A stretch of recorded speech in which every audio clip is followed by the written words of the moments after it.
begin by just giving you the state of the art, because we published in last year in the Annals of Intensive Care a questionnaire that we sent for the SRLF members from June to August 2019. This questionnaire comprised 41 questions and 5 items about demographic, private life characteristics, work positions.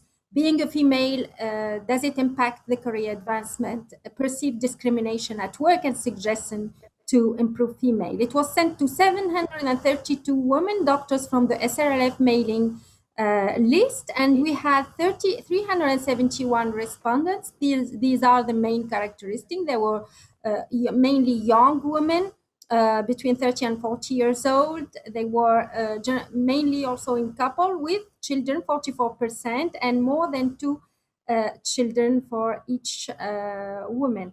And mainly we had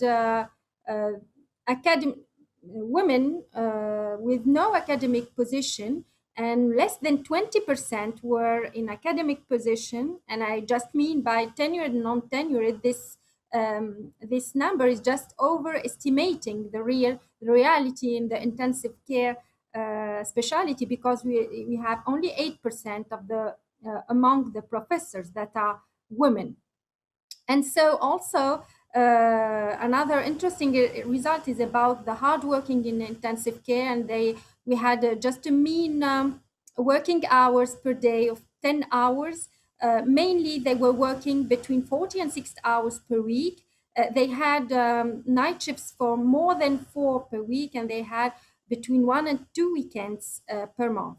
And if we look at to the time dedicated to research, mainly 66% of the respondents had no time for research per week.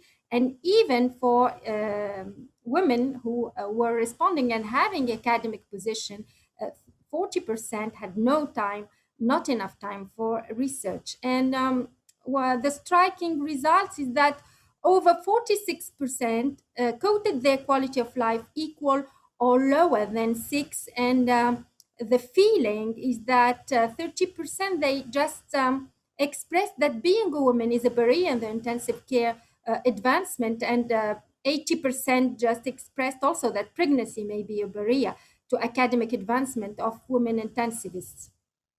Another more scaring results is that about humiliation and bullying in the workplace, and 45% had already experienced the humiliation, 36% bullying and sexual harassment for 56 sexual among the bullying in the workplace. There were 56% of sexual harassment and 44% of moral harassment.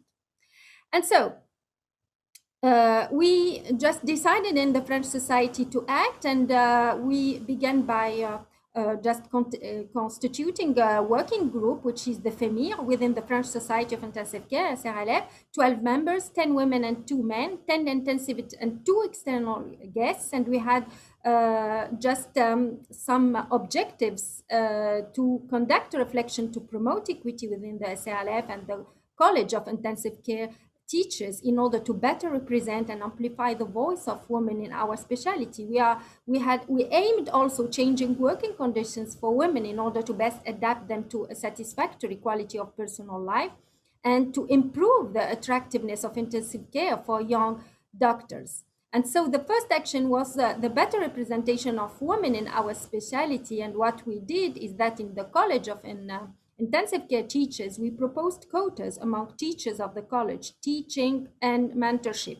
Among the French Society of Intensive Care, the working group is represented by a member of the executive committee, and there was a real participation to the general policy of our society. We voted also recently equity for the representation among women and men for the executive committee, and we put in place a strategy to target equity for the coming 2 years in different committees of the SRLF. Among the available positions, female candidates were prioritized and in a proportion of them, and we voted also quotas for the female speakers and chairs in our national congress in order to help the organization committee We established a list of women experts in each field based on their referred publication. We also initiated some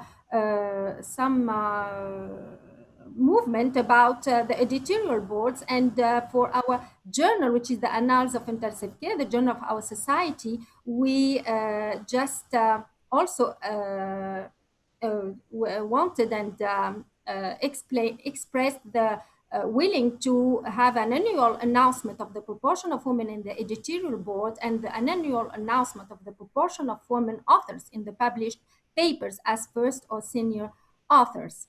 The second action was to put in place sessions around equity in order to raise awareness about this issue among our community, and this was done in our seminars in the College of Intensive Care Teachers this year. Among the programs, it's the first time that we speak about that issue in our college. Also, in our national program, we had two sessions organized by our working group around gender inequity, and also it is a first initiation. We also put in place some pedagogical information tool around the issue of inequalities, as well as the various studies, scientific and socio-cultural, in order to sensitize people about the problem. And it's happening. Yes, sorry. The third action was to initiate training sessions targeting endogenous reasons that may prevent mainly women to accede to leadership positions. And we put in place for workshops in order to train for self-esteem, lack of confidence, and conscious bias. We also, the fourth action, we just targeted to improve the attractiveness of our specialty among young doctors and to promote role models. So more speakers and chairs in the Congress, more women among the executive committee, and more teachers and mentors. And also in our website page, we just also put in place website interviews of models of women intensivists with different career pathways, different profiles, and different personalities in order to give a real concept perspective for the young generation. And sorry, I don't know why it's not, I cannot just move my slide, yes. The fifth action was to develop working conditions and unit organization in order to best adapt them to a balanced personal quality of life. And we just were based on these suggestions in our survey that we published recently. And the most suggestions that were made by 111 women were to allow part-time adapt working hours, increase number, of course, of intensivists per ICU, and to have measures related to maternity and paternity leaves, improve also childcare availability for children intensivists, and of course the ban gender harassment. All these measures are really more global and they need ministerial and societal measures. This is why we just want to touch the decision makers and to integrate the discussion table within the government. And we are trying to have a large campaign to present the group, its actions, missions,